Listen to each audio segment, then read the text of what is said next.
People that both go to this church that we both know, and I'm not going to mention any names, but one of these guys, when he is in a confrontation, this happened a lot in college, when he's in a situation where he's speaking with a friend who maybe doesn't go to church, maybe doesn't believe in God, poses some sort of historical, scientific argument against the validity of the Bible or the historical accuracy of the claims about Jesus, there's a moment of like, oh, what if they're right? I don't know all the facts. I can't answer this guy right now, and just kind of freaks out and like exits the conversation, kind of worries about it a little bit, maybe does some research, and then kind of realizes like, oh, there's some facts here that had I known these in the midst of that conversation, that would have helped. There's a second guy who, whenever he's driving in his car, from time to time there's a situation where they're going somewhere, he's never been there before, but his wife has, and she says, you have to take this left, and he says, no, I got this, and just 10 minutes later realizes that they're 25 miles off the direction of where they're supposed to be. And even though he knows the Bible says spouses or husbands love your wives, even though he knows he's wrong, just will somehow try to justify why a 25-mile circumvent was the right way to go when they would have been there half an hour earlier. I am, or have been, and probably will be from time to time, be both of these people. Both of these people are me. And they are probably you too. I hope that I'm not alone up here in my exposition of myself. So, just to go backwards a little bit, the first guy, the guy who comes face to face with these kind of intellectual arguments against the Bible, against God, against Jesus, he's operating from his mind. The second person knows the facts, knows he should have taken left when he went right, knows what the Bible says about how to interact in that situation, to be humble, to say, honey, I'm sorry, I should have listened to you, because you've been there before, and I've never been here. Just because I'm behind the wheel doesn't give me the right to assume that I know where everything is on the planet at any given time. But not that that's a conversation that we have actually ever had, but this person is operating from his heart. He knows the right thing to do intellectually, but at the heart level, he believes that there is something more valuable than the truth at that moment, that he'll hold on to it and present this facade of like, well, I know where I'm going, and we're going to get there when we get there.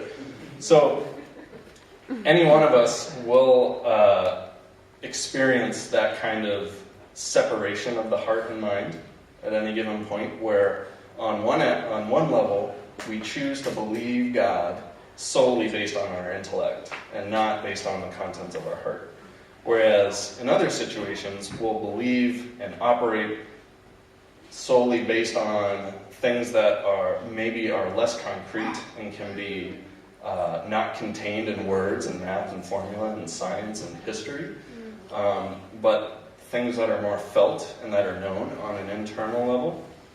But the truth is that God gave us both a heart and a mind for the purpose of using both of them to understand the depth of who He is. Because God is a God of intellect, and He is also a God of heart. He wouldn't have given us both of these things if they didn't have a cooperative purpose. So there's some sheets on your table. If you guys can find the one that looks like this. We'll just present some situations for some discussion points. So you'll see at the top there's a cute little formula. It says the mind plus the heart equals the whole, which is not entirely true because we are more than just a mind and a heart. We also have a body and other components. But the heart and the mind are two that Jesus and other people in the Bible talk about a lot. I like to think of the mind as this is the part of us that is able to discern right from wrong and true from false. And the heart is the part of us that labels things good or bad. Because as any man or woman or child knows, there are some things that we know are right, but we don't do them. And there are some things that we know are wrong, but we do them anyway. And then there are some things that we do, and we have no idea whether they're right or wrong, or if they're true or false. So, speaking of the mind, Romans 12:2 says, "Do not conform to the pattern of this world, but be transformed by the renewing of your mind. Then you will be able to test and approve what God's will is, his good, pleasing, and perfect will." 2 Corinthians says, "We demolish arguments and every pretension that sets itself up against the knowledge of God, and we take captive every thought to make it obedient to Christ." So this is referring to situations in which someone may put you on the spot to defend the things that you believe. To say, well, you claim to believe in God, but I just read this article that says A, B, and C. Joel, for example, sent me an article on a claim that the gospel of Jesus is a retelling or a remodification of a story of an ancient Egyptian deity named Horus.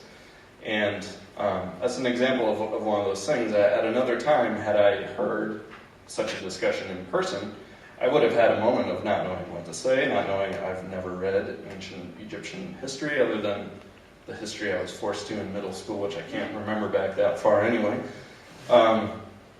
But these articles that Joel sent revealed that, as with some other cases, some of what is being presented is either a fabrication of the facts that are there, or are just gap fillers in the facts that aren't there at all. So there are some claims that Horus had disciples and that he was crucified in a similar fashion to Jesus. And what the article is stating is that Horus did have disciples.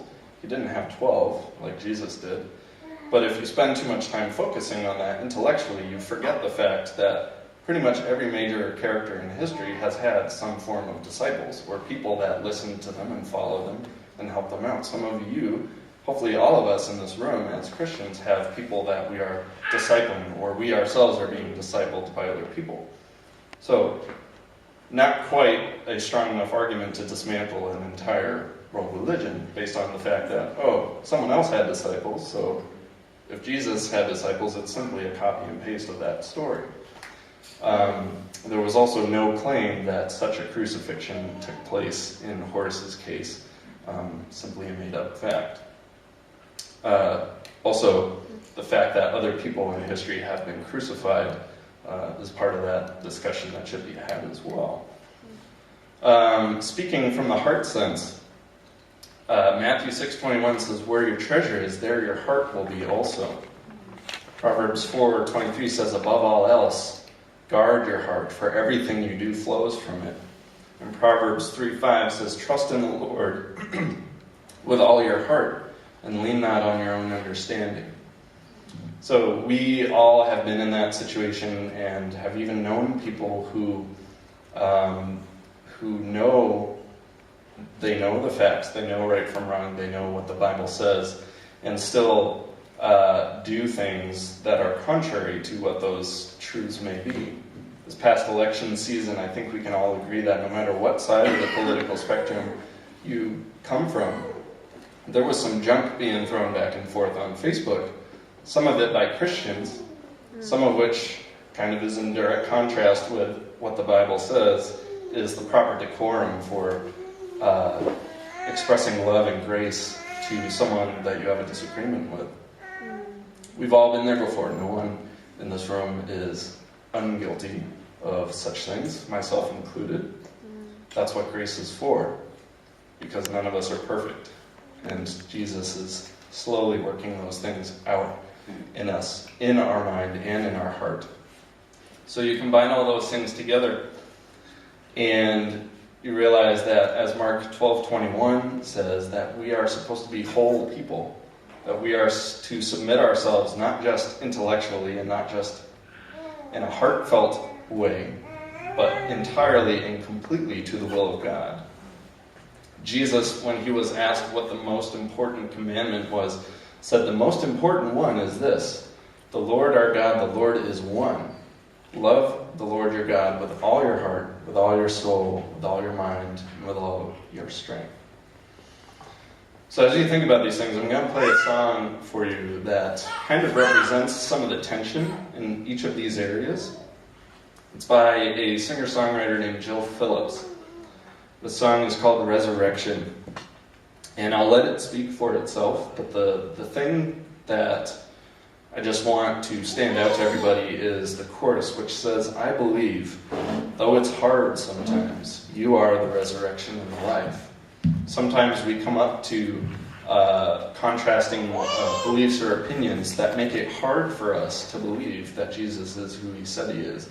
Sometimes we experience loss or disappointment or pain at a heart level that doesn't really mess up a lot of what we know intellectually, but just at the heart level makes it hard for us to believe, God, how could you let this happen? How can you be the resurrection and the life when there's just death and darkness and disappointment all around me?